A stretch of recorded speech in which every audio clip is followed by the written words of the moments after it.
family, Herbet from CapturingPassion.com, and welcome to my course on teaching photographers on how to move into video. Now, even if you are not a professional photographer, this course is going to be beneficial to you. The only reason why I talk about it being for photographers is I'm assuming that you know the basics of using a camera.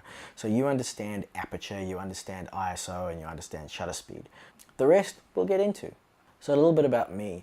I run a production company called Capturing Passion. We also do a little bit of training on the side, but most of our work is focused on corporate video production. We do TV commercials, testimonials, corporate events, things like that.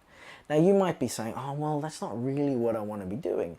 But if you think about it, a lot of what we do, those skills are interchangeable with a lot of other things. So for example, a corporate event is not very dissimilar from a wedding.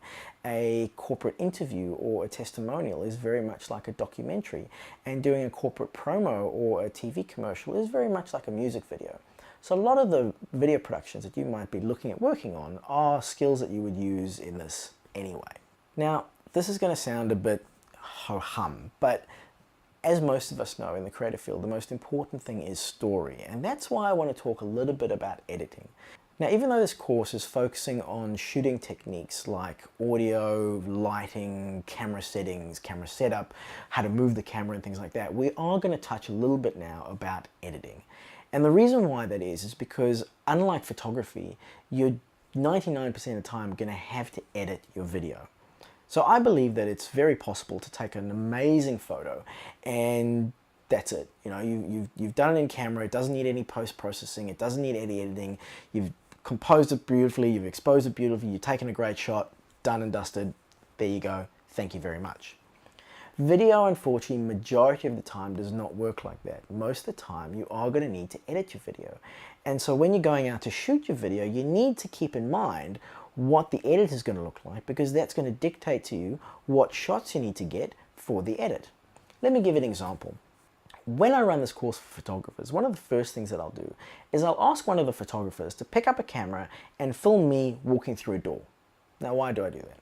Because as a photographer, they will generally pick up the camera, push the record button, and follow me walking through the door. And that's what they'll do. They'll capture what is happening. But as a videographer or a filmmaker or whatever you want to call me, with an editor's mind and thinking for the edit, now I realize the editor is going to want multiple angles and multiple cuts to tell that story in a visually engaging way.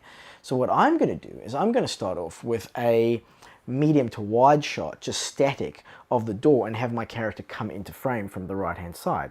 Then I switch to an over the shoulder shot looking down their arm as their arm reaches for the door handle. Then we cut to a close-up of the hand grabbing the handle and turning it. Cut to a close-up of the handle on the other side of the door turning. You get the basic idea, and you see how you can make it far more visually engaging by adding all these different angles. But you have to think about these angles before you get to the edit, because if you get to the edit and you haven't shot it, well, you can't use it. And that brings me on to the topic of B-roll. So B-roll is additional footage. The way that I explain B-roll to most of my corporate clients is that when I'm doing an interview with them, I'll say to them, let's say, for example, you've said that you love sitting in a chair, spinning around, going, whee! Well, now I need footage of you sitting in a chair, spinning around, going, whee!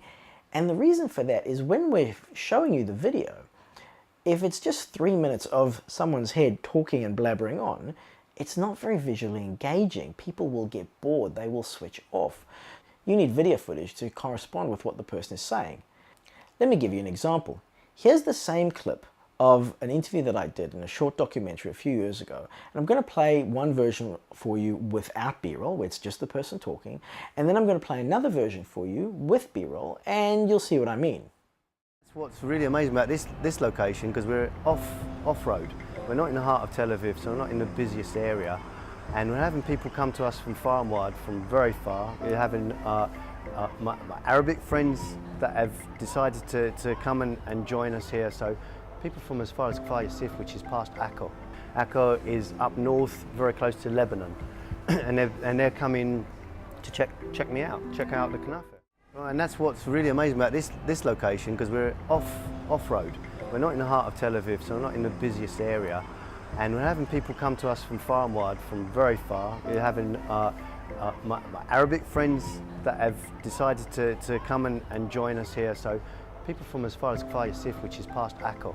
Akko is up north, very close to Lebanon, and they're coming to check me out, check out the Knafe.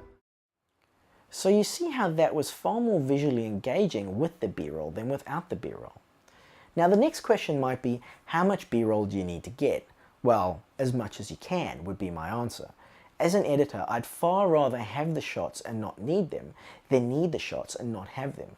So when you're going out and doing interviews, ideally what you're going to do is, if you've got an assistant, have them sitting down next to you while you're conducting the interview with the person, and have them sit there with a notepad, and as the person's talking and giving their answers, have them jot down little notes of, oh, they mentioned that they love swimming. Okay, well, we need something of swimming. They love walking. Okay, well, we need something of walking.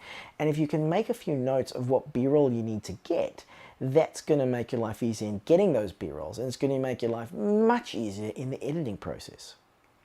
So I know I'm harping a lot about this whole editing thing, but I think you see the importance of why, even if you're not planning on editing your footage yourself, it's really important to know what's involved in the editing process so you can make sure that you get the shots that your editor needs. And of course, to recap, if you are going to edit yourself, be sure to take your cinematographer's hat off and put your editor's hat on, and be happy to kill your darlings. In the next section, we're going to have a look at how you can use some of the gear you have and some gear that you might want to add to your kit to improve your video.